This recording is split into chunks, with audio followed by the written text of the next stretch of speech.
Hello farmers, welcome to yet another episode of Kilimo Diaries here on TV 47. Now today we are focusing on capsicum farming. Right, Pilipili hoho, that green, that yellow and that red on your plate, that's always crunchy. But what is the work behind this fruit? So join me as I meet our model farmer of the week, Hilda.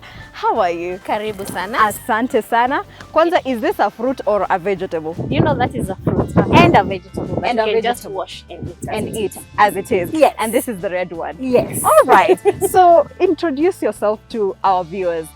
Who are you? What farm are we at? And how long have you done this? My name is Hilda Nganga, and this is the Green Acres farm, and we have done this for the last 4 years. Yes. All right. And when did you join, decide to do capsicum farming? And why capsicum? We started around 2002. Was it a need or a necessity? A need and a necessity. It was out of need and necessity, but initially we did not do capsicum. We started with cucumbers. So we did cucumber for like a year until we got an agronomist from Holland Green Tech and also from Aqua Hub, and they're the ones who told us, you know what? You've been sleeping on money. Try next time and try now start farming high yield crops like these ones. And then we had also thought of farming spices and herbs. All right. So after much deliberation, we went for the colors. Yeah. And how would you say the experience has been since you started it? So far so good by His grace. Okay, by His grace. By His grace. Si basi tuende tuone progress. Let's go. All right.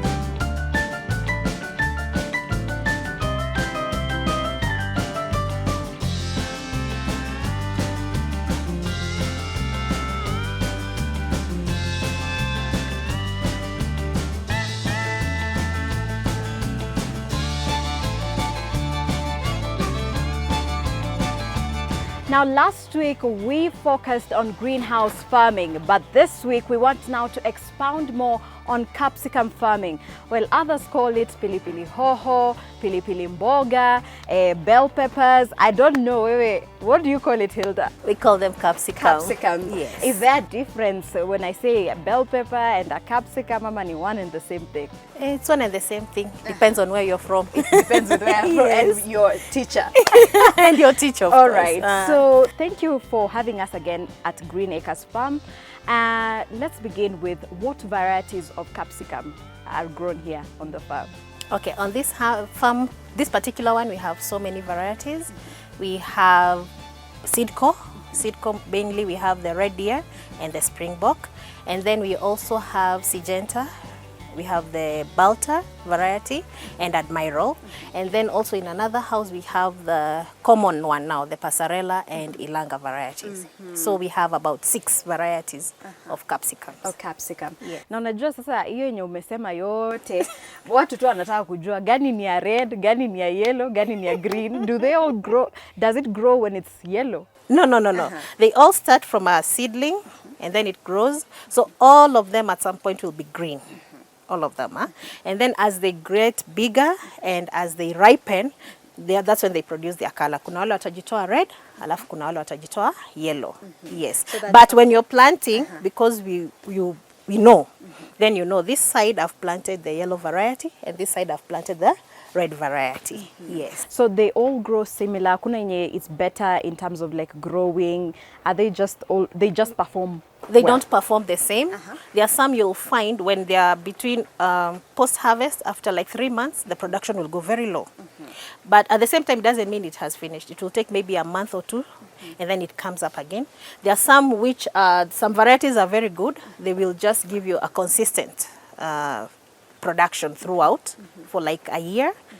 And then others, itafika mahali, they just go up and it depends.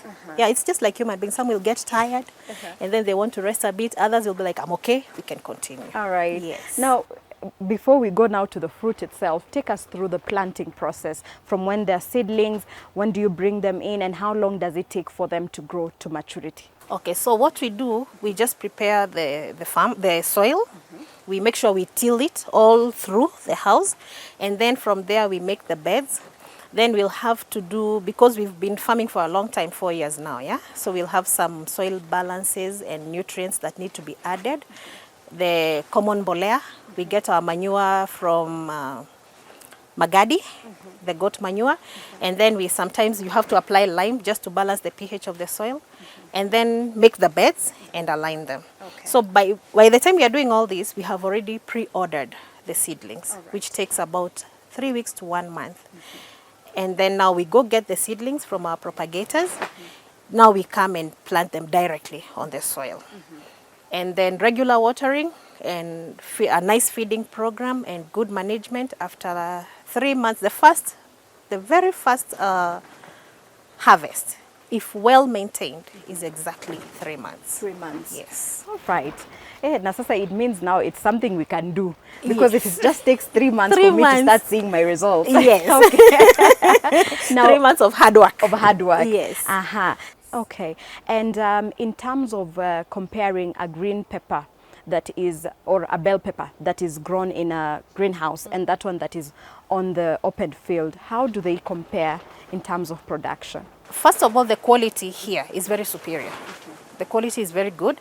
And then we don't use, people think things from the greenhouse use a lot of pesticides. Yes.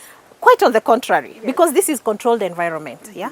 As opposed to the open field where there are a lot of white flies and spider mite and everything, here we've controlled the environment already. So you will find cases of using pesticide might be once in every 2 weeks. So the fruit itself, it's almost organic, almost organic. Yes. Number 2, the quality itself, you can see, it's very shiny, it's very glossy, yeah?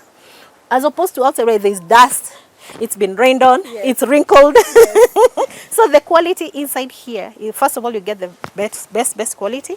And number 2, it's almost organic because it's in a controlled environment. And then you'll be guaranteed of the production that you're going to get because it is not affected by adverse weather conditions. So for example, when it's raining heavily, you might find like you lose the buds and you lose the flowers. But here we still get the buds and the flowers. Yes. Okay. Now, you mentioned that there's the shine that it has. What are the qualities to know that, this is now a good produce? The qualities of a good bell pepper? All bell peppers are good. Yes. But now there are some people, just like people, you prefer someone who is big and fat. Yes. There's someone who says, I prefer petite girls. Yes. Masese. Yes, so it is the same thing. There are those people who will be like, if it is too big, they don't have a market for it. So you'll go and then they'll tell you, hey, no, this one we cannot sell unless you export or you take them to restaurants. But when you have an average fruit size, then it caters for the middle age, the lower age, anyone. In any class, it can still sell. And if again you have the little ones, they'll tell you, hapana. Yes. All right. But the average one like this one will always sell. Unless you have a specific market that says we want the bulky ones or a specific one that says we want the medium size.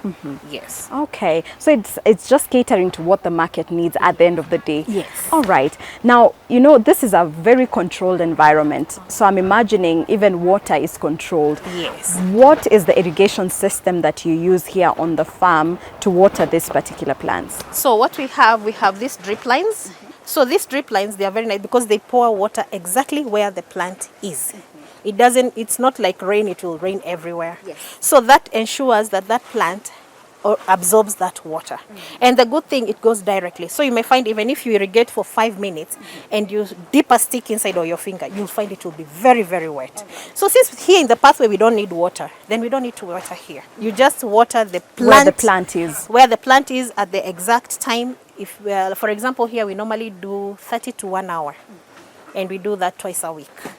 So that water, even the evaporation of it, because of the green effect, it does not evaporate so much. So it is consumed by the plant and it's very economical, as opposed maybe to another form like a sprinkler or maybe flooding. Yes. All right. And in terms of now for the plant to get the nutrients it requires, I hear there's top dressing, there's all that. At what point do you do all this, and why is it important? It is important because, again, this plant is a mother. So a mother who is giving birth, you don't give her ugali cabbage every day. At some point they will be malnourished, right? It's the same thing with the plant. This plant is giving birth, it's a mother. So at some point she will need She'll need potassium, she'll need nitrogen, she'll need calcium. So we make sure every month at the same exact date. If you do it 20th of this month, you'll have to do it again 20th of next month. And that's why we do the top dressing. Sometimes we put CAN fertilizer, and then you alternate. So if you do CAN this time around, CAN helps in the fruit production. Alright. And then next time we'll do the NPK, which helps in the budding and the production of the flowers. Other than that, we have the glucose. Now I call it glucose, the quick ones. Yes. That is what we do every week. If you observe, maybe this week we've had, like now this one, we had a spider mite and broad mite, and then you find maybe there are some white flies, like I don't know, there are some white flies anyway. So you check. You don't have to keep on fumigating. You just have, it will tell you. It will tell you now at this point I'm tired. So you do the fruit and flower application, or sometimes maybe the fruit is, you see it has potential to grow bigger, then you can do the multi-K spraying. Yes, as and when. Yes, they're needed. Yes, but it is also good to maintain a schedule, so that it is not as and when Monday, Tuesday, Wednesday, Thursday. No. You spray, give some time, observe in a week. If you don't see any flowers, then you can use an alternative product. Yes. Now this one, talk to you ikakwambia there could be spider mites. Yes. Now what is the other common, pests that are, going to affect bell peppers? We have white flies, commonly white flies and aphid. And then we also have the attack on the fruit, which is broad mite and spider mite. So these four, they are a menace. They are a menace. But at the same time, they are controlled. Yes. So sometimes maybe it could be an opening somewhere, or someone left the door open for a long time. Yeah. Right. Yes. And since they're from outside, they come in and they find a very nice environment. We can stay here. Yeah. All right. And are there diseases that farmers struggle with when it comes to capsicum farming? Yes, especially when there's a lot of change of weather. We normally have a lot of attack in mildew, powdery mildew, for example. That one has been really a challenge to us here on this. And I think also UK it's very windy, yeah? Yes. So we have down mildew and powdery mildew. Those two, they've been quite a task to deal with here. And now, you've said it's about dealing with this pests and, diseases as they come.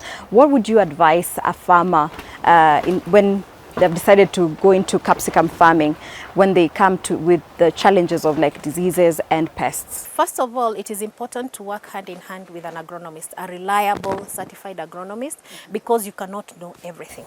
So working with an agronomist, number one, is very important, because now they tell you, now we are at the flowering stage, now we are at the budding stage, now we are at the fruiting stage. So in every stage has its needs, and you cannot know everything, right? And the challenges from this house are not the same challenges in the other houses. Yes. Again, the variety also is different. What you'll get from Seedco is not the same as what you'll get from another company. This one might be pest resistant, that one might not. All right. I think now that takes us on our first commercial break. When we will be back, we'll now tackle harvesting and what about the cost and the market. So do not go too far. Keep it TV 47.